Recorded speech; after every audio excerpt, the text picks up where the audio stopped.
Compromisso com a consciência.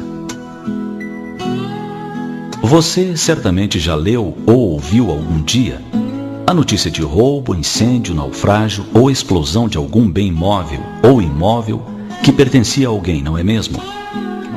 No entanto, ninguém jamais ouviu ou leu uma manchete com os dizeres: foi roubada a coragem desta ou daquela pessoa. Foi extraviada grande porção de otimismo. Quem a encontrar, favor devolver no endereço citado. Ou então, incêndio consumiu toda a fidelidade de fulano.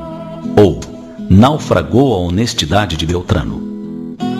Enfim, nunca se ouve falar que as virtudes de alguém tenham sofrido assaltos ou outro dano qualquer.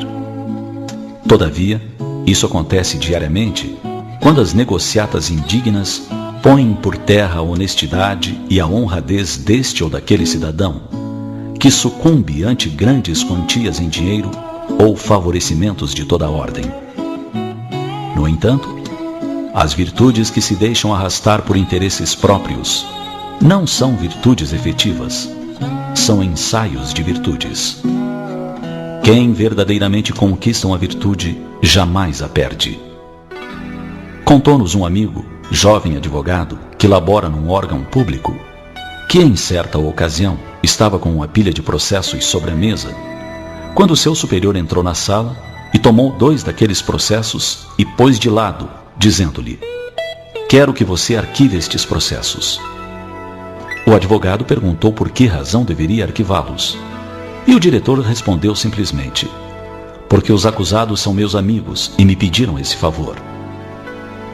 O moço, que tinha compromisso sério com a própria consciência, fez com que os processos seguissem seu curso sem interferir. Tempos depois, os acusados tiveram que arcar com as custas do processo e indenizar vários cidadãos aos quais haviam prejudicado de alguma forma. Quando questionado por seu superior sobre o ocorrido, o advogado argumentou que o fato de os acusados serem seus amigos não era suficiente para isentá-los da responsabilidade de seus atos. Se o jovem advogado não tivesse firmeza de caráter, poderia ter dado ocasião a que fosse registrado em sua ficha espiritual a seguinte anotação: este espírito sofreu em tal data um assalto da corrupção e da prepotência, e teve seus bens mais preciosos, que são a fidelidade e a honestidade, roubados. Esse trecho que você acabou de ouvir, veja o próximo trecho, que os dois se encaixam. Visto que do que tiver adquirido em bens morais resultará a sua posição futura. Então, e é isso que acontece. Você fica pobre espiritualmente, você nasce pobre materialmente. Você não soube usar aquilo que Deus te prestou, Ele tira para te educar até que você saiba usar.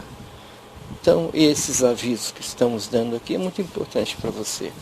Principalmente você que é ambicioso, você que quer dinheiro, você que já tem. Não precisa ser rico não. Classe média já tem muita responsabilidade.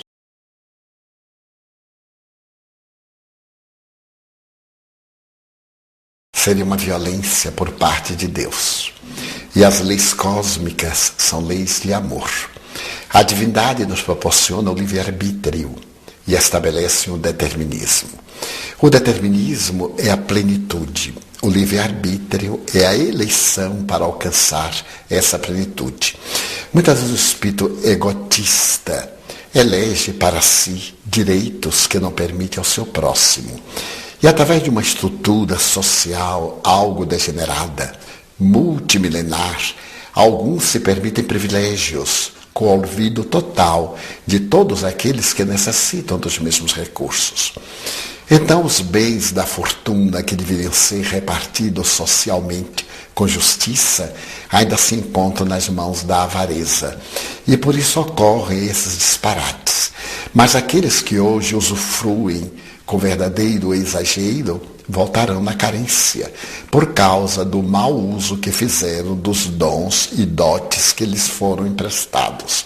Você vai ouvir agora o Evangelho segundo o Espiritismo, que fala sobre dinheiro. Todo capítulo que fala sobre dinheiro, ao invés de você ter o trabalho de ler, você pode ouvir aí, fechar os olhos e se concentrar. É importante, vale a pena. Instruções dos Espíritos. A verdadeira propriedade. Pascoal, Genebra, 1860. Verdadeiramente o homem só possui como seu aquilo que pode levar deste mundo. Do que encontra ao chegar e do que deixa ao partir, desfruta durante sua permanência na terra. Mas forçado, que é abandonar tudo, tem apenas usufruto e não a posse real. O que é, afinal, que ele possui? Nada do que se destina ao uso do corpo e de tudo que se refere ao uso da alma. A inteligência, os conhecimentos, as qualidades morais. Isso é que traz e o que leva. Dependerá dele ser mais rico em sua partida do que quando chegou, visto que, do que tiver adquirido em bens morais, resultará a sua posição futura. Quando o homem viaja para um país distante, arruma sua bagagem de acordo com o uso daquele país. Não carrega o que lhe será inútil. Fazei, pois, o mesmo em relação à vida futura. Quando o homem viaja para um país distante, arruma sua bagagem de acordo com o uso daquele país. Não carrega o que lhe será inútil. Fazei, pois, o mesmo em relação à vida futura e fazei provisões de tudo que poderá vos servir lá. Ao viajante que chega a uma estalagem é dado um bom alojamento se puder pagar. Aquele que tem pouca coisa é dado um pior, quanto aquele que nada tem é deixado ao relento. Assim acontece ao homem quando chega no mundo dos espíritos. O lugar para onde irá depende de suas posses, mas não com o ouro que pode pagar. Ninguém irá perguntar-lhe quanto tinhas na terra, que posição ocupavas, eras príncipe ou operário. Mas pergunta, o que trazes? Não será computado nem o valor de seus bens, nem o de seus títulos, mas sim a soma de suas virtudes. Portanto, é desse modo que o operário pode ser mais rico do que o príncipe. Em vão alegará o homem que antes de sua partida pagou sua entrada no outro mundo com ouro, pois terá como resposta: os lugares daqui não são comprados, são obtidos pelo bem que se fez. Com a moeda terrestre, pudestes comprar campos, casas, palácios. Aqui tudo é pago com as qualidades da alma. És rico dessas qualidades? Sê bem-vindo e vai aos primeiros lugares, onde todas as felicidades te esperam. És pobre delas? Vai para os últimos lugares, onde serás tratado de acordo com as tuas posses. Espírito Protetor, Bruxelas, 1861. Os bens da terra pertencem a Deus, que os distribui de acordo com sua vontade, e o homem é apenas o seu usufrutuário, um administrador mais ou menos íntegro e inteligente. Tanto assim é que não constituem esses bens propriedade individual do homem e que Deus frequentemente frustra todas as previsões e a riqueza escapa daquele que acredita possuí-la por direito. Podeis pensar que isso se compreende em relação aos bens hereditários, mas que não ocorre o mesmo em relação à riqueza que o homem adquiriu por seu trabalho. Sem dúvida alguma, se a riqueza legítima é que foi adquirida honestamente, pois uma propriedade é apenas adquirida honestamente quando para possuí-la não se faz o mal a ninguém. Serão exigidas rigorosas contas de todo o dinheiro mal ganho, isto é, ganho em prejuízo de alguém. Mas porque um homem conquistou sua riqueza por si mesmo, terá alguma vantagem ao morrer?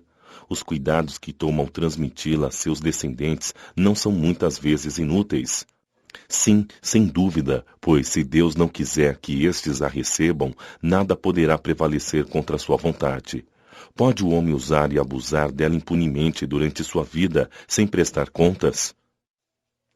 Não. Permitindo-lhe adquiri-la, Deus pode querer recompensá-lo durante esta vida por seus esforços, coragem, perseverança. Se a utilizar para servir apenas à satisfação de seus sentidos ou de seu orgulho, se ela se torna um motivo de queda em suas mãos, melhor seria não ter possuído, pois perde o que ganhou e ainda anula todo o mérito de seu trabalho, e quando deixar a terra, Deus lhe dirá que já recebeu sua recompensa. Emprego da riqueza. Severus, Bordeaux, 1861. Não podeis servir a Deus e a Mamon, guardai bem isso, vós a quem o amor pelo ouro domina, que venderíeis vossa alma para possuir tesouros, pois eles podem vos elevar acima dos outros homens e vos dar as alegrias das paixões. Não, não podeis servir a Deus e a Mamon. Se, portanto, sentirdes vossa alma dominada pela cobiça da carne, apressai-vos em vos libertar desse domínio que vos esmaga, pois Deus, justo e severo, vos dirá: o que fizeste, depositar infiel dos bens que te confiei? Tu empregaste esse poderoso instrumento das boas obras apenas para a tua satisfação pessoal. Qual é, pois, o melhor emprego da riqueza? Procurai nestas palavras: amai-vos uns aos outros. A solução desse problema, aí está o segredo do bom emprego das riquezas. Aquele que ama ao seu próximo já tem a sua linha de conduta traçada. A aplicação da riqueza que mais agrada a Deus é na caridade, não na caridade fria e egoísta que consiste em distribuir ao redor de si o supérfluo de uma existência dourada, mas na caridade plena de amor que procura a desgraça e a socorre sem humilhá-la. Rico, dá do teu supérfluo, faze melhor. Dá um pouco do teu necessário, pois teu necessário ainda é excessivo, e dá com sabedoria. Não rejeites o pranto com medo de seres enganado, mas vai à origem do mal. Ajuda primeiro, informe-te em seguida, e vê se o trabalho, os conselhos, até mesmo a afeição, não serão mais eficientes do que a tua esmola. Espalha ao redor de ti, com abundância, o amor a Deus, o amor ao trabalho e o amor ao próximo. Coloca tuas riquezas sobre uma base segura que te garantirá grandes lucros, as boas obras. A riqueza da inteligência deve te servir como a do ouro. Espalha ao teu redor os tesouros da instrução e sobre teus irmãos os tesouros do teu amor, e eles frutificarão. Um Espírito Protetor, Cracóvia, 1861. Quando considero a brevidade da vida, causa-me dolorosa impressão o fato de terdes como objetivo incessante a conquista do bem-estar material, ao passo que dedicais tão pouca importância e consagrais apenas pouco ou nenhum tempo ao vosso aperfeiçoamento moral, que vos será levado em conta por toda a eternidade. Diante da atividade que desenvolveis, seria de se acreditar tratar-se de uma questão do mais elevado interesse para a humanidade, mas ela, quase sempre, é para atender aos vossos exageros, às vaidades e ao vosso gosto pelos excessos. Quantas penas, quantos cuidados e tormentos, quantas noites em claro para aumentar uma fortuna, muitas das vezes já mais do que suficiente. O cúmulo do absurdo é ver, não raro aqueles que têm um amor imoderado pela fortuna e pelos prazeres que ela proporciona, sujeitarem-se a um trabalho árduo, vangloriarem-se de uma existência dita de sacrifício e mérito, como se trabalhassem para os outros e não para si mesmos. Insensatos! Acreditais então realmente que vos serão levados em conta os cuidados e os esforços que fazeis movidos pelo egoísmo, a vaidade e o orgulho enquanto esqueceis o cuidado com vosso futuro, assim como um dos deveres de solidariedade fraterna, obrigatórios a todos os que desfrutam das vantagens da vida social? Pensastes apenas em vosso corpo, seu bem-estar, seus prazeres, foram o objetivo único de vossa preocupação egoísta. Pelo corpo que morre, vos esqueceis do espírito que viverá eternamente. Assim, esse Senhor tão estimado e acariciado tornou-se o vosso tirano, comanda vosso espírito, que se fez escravo dele. Seria essa a finalidade da existência que Deus vos concedeu? Fenelon, Argel, 1860. O homem, sendo o depositário, o administrador dos bens que Deus lhe depositou nas mãos, terá que prestar contas rigorosas do emprego que deles fizer por seu livre-arbítrio. O mau uso consiste em fazê-lo servir apenas à satisfação pessoal. Ao contrário, o uso é bom todas as vezes que resultar num benefício para o próximo, e o mérito será proporcional ao sacrifício que para isso se impôs. A beneficência é apenas um dos modos de empregar a riqueza. Ela alivia a miséria atual, mata a fome, protege do frio e dá asilo ao abandonado. Além disso, há um dever igualmente imperioso, meritório, o de prevenir a miséria. Eis a missão das grandes fortunas, gerar trabalhos de toda a espécie e executá-los, e ainda que dessa atividade resulte um legítimo ganho em favor dos que assim as empregam, o bem não deixaria de existir, pois o trabalho desenvolve a inteligência e eleva a dignidade do homem, permitindo-lhe dizer com satisfação que ganha o pão que o alimenta, enquanto a esmola humilha e envergonha. A fortuna concentrada em uma só mão deve ser como uma fonte de água viva que espalha a fecundidade e o bem-estar ao seu redor. Ricos, vós que a empregardes conforme a vontade de vosso Senhor, vosso próprio coração será o primeiro a beneficiar-se dessa fonte generosa. Tereis nesta vida os indescritíveis prazeres da alma, ao invés dos prazeres materiais do egoísta que deixam vazio no coração. Vosso nome será abençoado na terra, e quando a deixardes, o soberano Senhor vos dirigirá a palavra da parábola dos talentos. Bom e fiel servidor, entrai no gozo de vosso Senhor. Nesta parábola, o servidor que enterrou na terra o dinheiro que lhe foi confiado não é a imagem das pessoas avarentas, nas mãos das quais a riqueza é improdutiva? Se, no entanto, Jesus fala principalmente das esmolas, é que no seu tempo e no país onde vivia, ainda não se conheciam os trabalhos que as artes e as indústrias mais tarde criariam, e nos quais a riqueza pode ser empregue utilmente para o bem geral. A todos os que podem dar, pouco ou muito, direi: dai a esmola quando for necessário, mas, tanto quanto possível, convertei-a em salário, a fim de que aquele que a recebe não tenha do que se envergonhar. Desprendimento dos bens terrenos. Lacordaire, Constantina, Argel, 1863. Venham, meus irmãos, meus amigos, trazer meu auxílio para ajudar corajosamente no caminho de melhoria em que entrastes. Somos devedores um dos outros, somente pela união sincera e fraternal entre os desencarnados e os encarnados é que será possível esse melhoramento. O apego aos bens terrenos é um dos maiores obstáculos ao vosso adiantamento moral e espiritual. Pelo desejo de possuí-los, destruís os sentimentos do amor, voltando-o para coisas materiais. Sede sinceros, a riqueza dá uma felicidade pura? Quando vossos cofres estão cheios, não há sempre um vazio no coração? No fundo dessa cesta de flores não há sempre um réptil escondido? Compreendo que um homem que por um trabalho constante e honrado ganhou uma riqueza, experimente uma satisfação muito justa que Deus aprova. Porém, daí a um apego que absorva todos os outros sentimentos e provoque a frieza do coração, a uma distância tão grande quanto da avareza sórdida, ao esbanjamento exagerado, dos vícios contra os quais Deus colocou a caridade, santa e salutar virtude, que ensina ao rico a dar sem orgulho, para que o pobre receba sem humilhação. Quer a riqueza se tenha originado de vossa família, quer a tenhais ganho pelo vosso trabalho, há uma coisa que não deveis vos esquecer nunca: tudo que vem de Deus retorna a Deus. Nada vos pertence na terra, nem mesmo o vosso corpo, a morte vos liberta dele, como de todos os bens materiais. Sois depositários e não proprietários, não vos enganeis, Deus vos emprestou, deveis resistir, e ele vos empresta sob a condição de que o supérfluo, pelo menos, reverte em favor daqueles que não têm o necessário.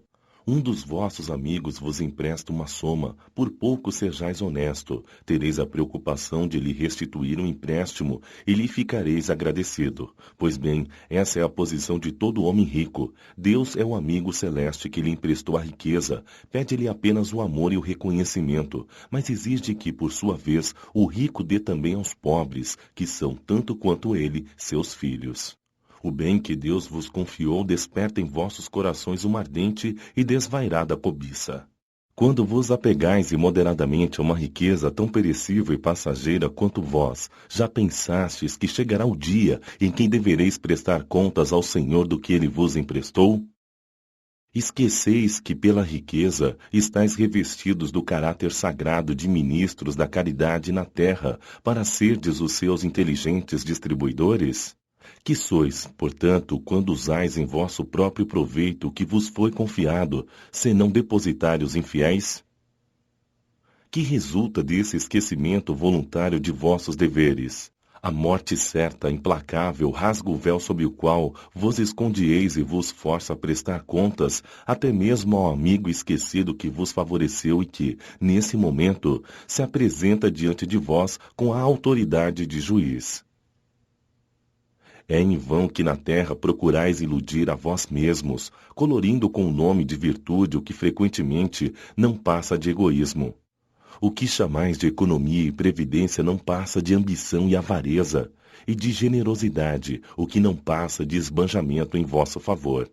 Um pai de família, por exemplo, ao deixar de fazer a caridade, economizará, amontoará ouro sobre ouro, e isso, diz ele, para deixar a seus filhos a maior quantidade de bens possíveis e evitar deixá-los na miséria. Isto é bastante justo e paternal, convenhamos, e não se pode censurá-lo por isso, mas será este o objetivo que o orienta?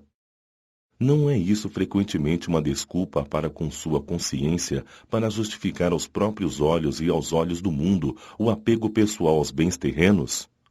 Admitindo-se que o amor paternal seja seu único propósito, será motivo para esquecer-se de seus irmãos perante Deus? Se ele mesmo já tem o supérfluo, deixará seus filhos na miséria só porque terão um pouco menos desse supérfluo? Não estará dando-lhes uma lição de egoísmo ao endurecer-lhes os corações? Não será sufocar neles o amor ao próximo? Pais e mães, cometeis um grande erro se acreditais que, desse modo, aumentais a afeição de vossos filhos por vós, ao ensinar-lhes a ser egoístas para com os outros, ensinais a sê-lo para convosco. Quando o homem trabalhou bastante e com o suor do seu rosto acumulou bens, ouvireis dizer frequentemente que quando o dinheiro é ganho sabemos dar-lhe valor. É a mais pura verdade.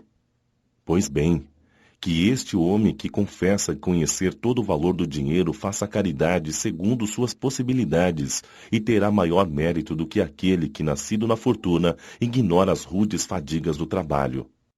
Mas, se esse homem que se recorda de suas lutas, seus esforços, torna-se egoísta e impiedoso para com os pobres, será bem mais culpado do que aquele outro, pois, quanto mais cada um conhece por si mesmo as dores ocultas da miséria, tanto mais deve se empenhar em ajudar aos outros.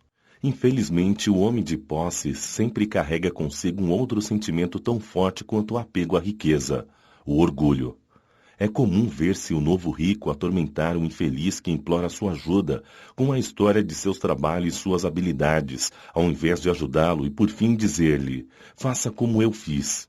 Na sua opinião, a bondade de Deus não influiu em nada na sua riqueza. O mérito cabe somente a ele. Seu orgulho põe-lhe uma venda nos olhos e um tampão nos ouvidos. Apesar de toda a sua inteligência e toda a sua capacidade, não compreende que Deus pode derrubá-lo com uma só palavra. Desperdiçar a riqueza não é o desprendimento dos bens terrenos, é descanso e indiferença. O homem, como depositário desses bens, não tem direito de os esbanjar ou usá-los só em seu proveito. O gasto irresponsável não é generosidade. É, muitas vezes, uma forma de egoísmo. Aquele que esbanja ouro para satisfazer uma fantasia, talvez não dê um centavo para prestar auxílio. O desapego aos bens terrenos consiste em apreciar a riqueza no seu justo valor, saber usufruir dela em benefício de todos e não somente para si, em não sacrificar por sua causa os interesses da vida futura, e se Deus a retirar, perdê-la sem reclamar. Se por infortúnios imprevistos vos tornardes como Jó, dizei como ele, Senhor, vos me destes, vos me tirastes, que seja feita a vossa vontade. Eis o verdadeiro desprendimento. Sede, antes de tudo, submissos. Tende fé naquele que, assim como vos deu e tirou, pode devolver-vos. Resisti com coragem ao abatimento, ao desespero que paralisa vossas forças. Não vos esqueçais nunca de que, quando Deus vos prova por uma aflição, sempre coloca uma consolação ao lado de uma rude prova. Pensai também que há bens infinitamente mais preciosos do que os da terra, e esse pensamento vos ajudará a desapegar destes últimos. Quanto menos valor se dá a uma coisa, menos sensível se fica à sua perda. O homem que se apega aos bens da terra é como uma criança que apenas vê o momento presente, aquele que não é apegado e como um adulto que vê coisas mais importantes, pois compreende essas palavras proféticas do Salvador. Meu reino não é deste mundo. O Senhor não ordena a ninguém desfazer-se do que possua para se reduzir a mendigo voluntário, porque então se tornaria uma carga para a sociedade. Agir desse modo seria compreender mal o desprendimento aos bens terrenos. É um egoísmo de outro modo. Seria fugir à responsabilidade que a riqueza faz pesar sobre aquele que a possui. Deus a dá a quem lhe parece ser bom para administrá-la em benefício de todos. O rico tem, portanto, uma missão que pode tornar-se bela e proveitosa para si mesmo. Rejeitar a riqueza, quando é dada por Deus, é renunciar ao benefício do bem que se pode fazer, administrando-a com sabedoria. Saber passar sem ela quando não a temos, saber empregá-la utilmente quando a recebemos, saber sacrificá-la quando for necessário, é agir de acordo com a vontade do Senhor.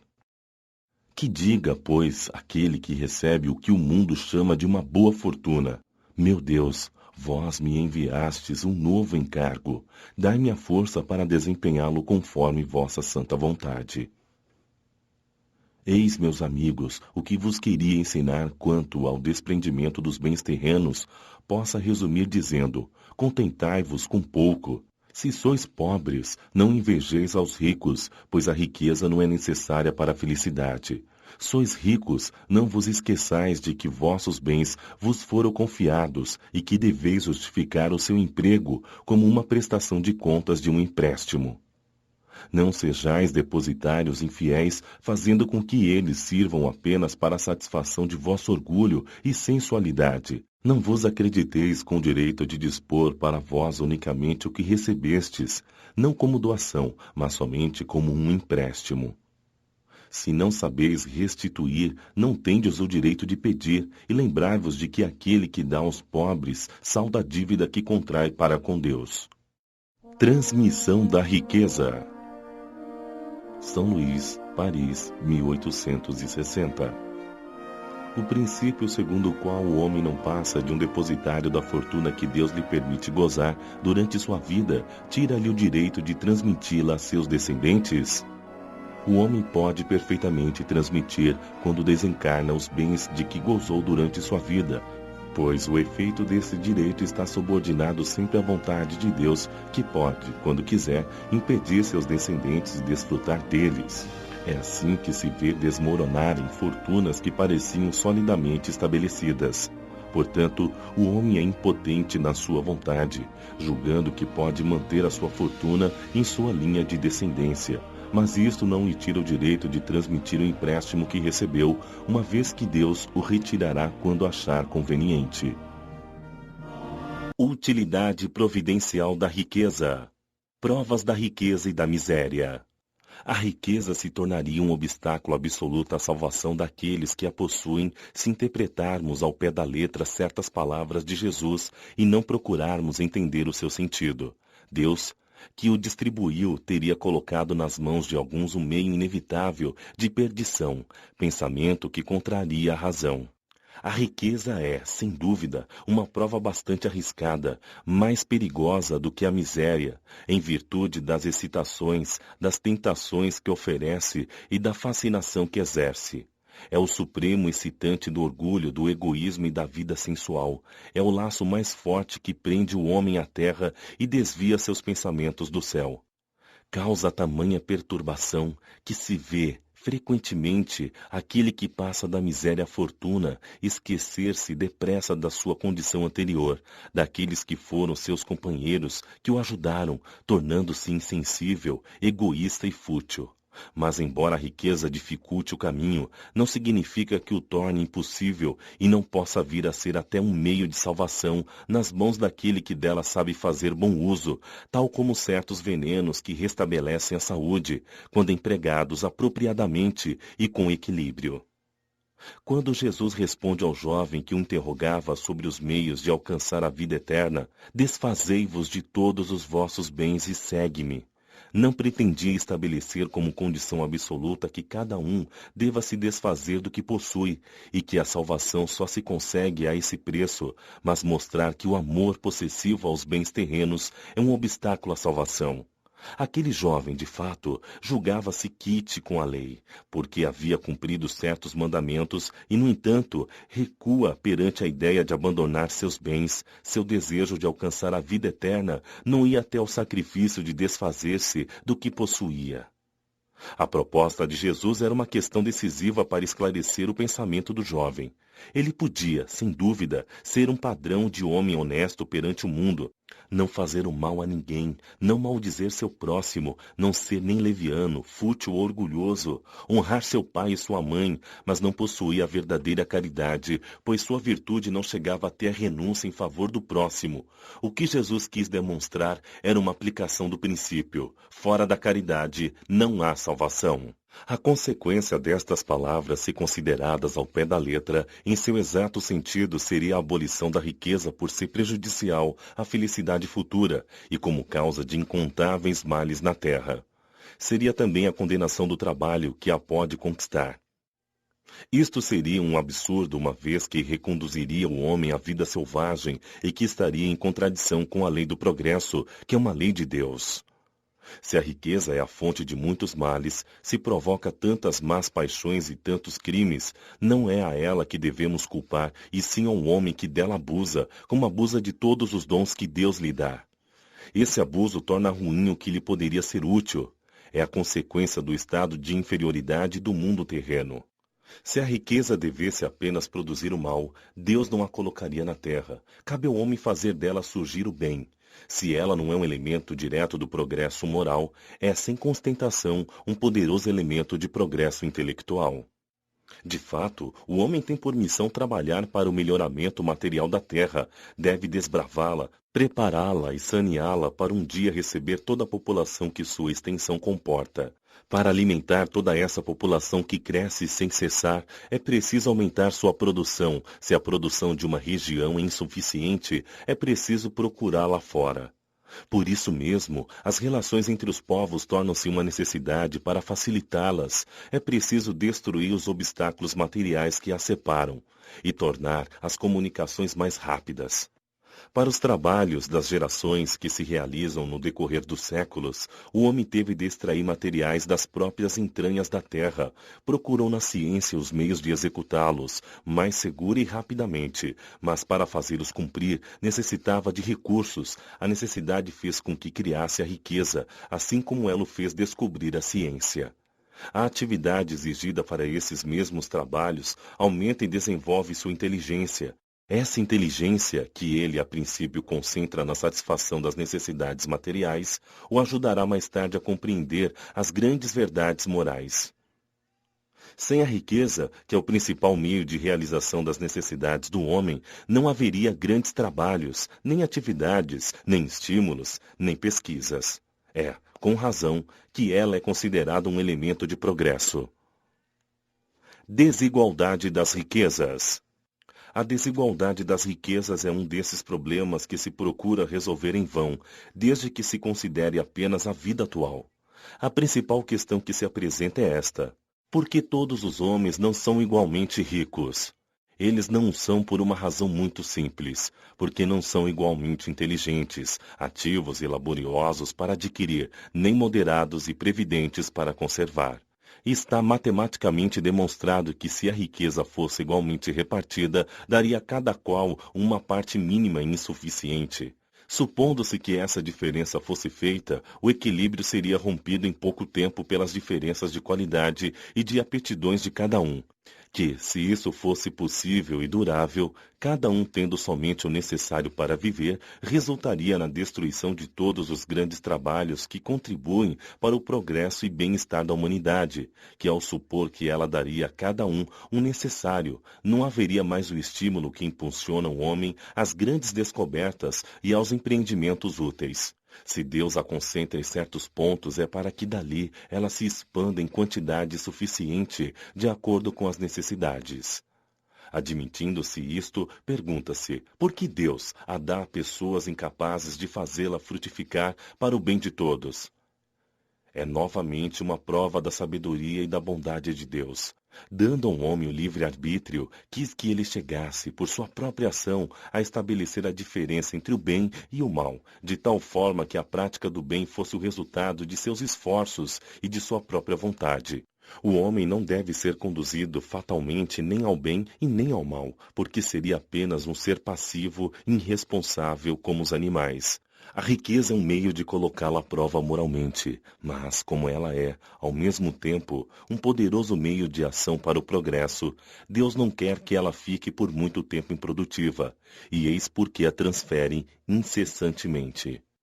Cada qual deve possuí-la para aprender a utilizá-la e demonstrar que uso dela saberá fazer. Mas há uma impossibilidade material de que todos a possuam ao mesmo tempo.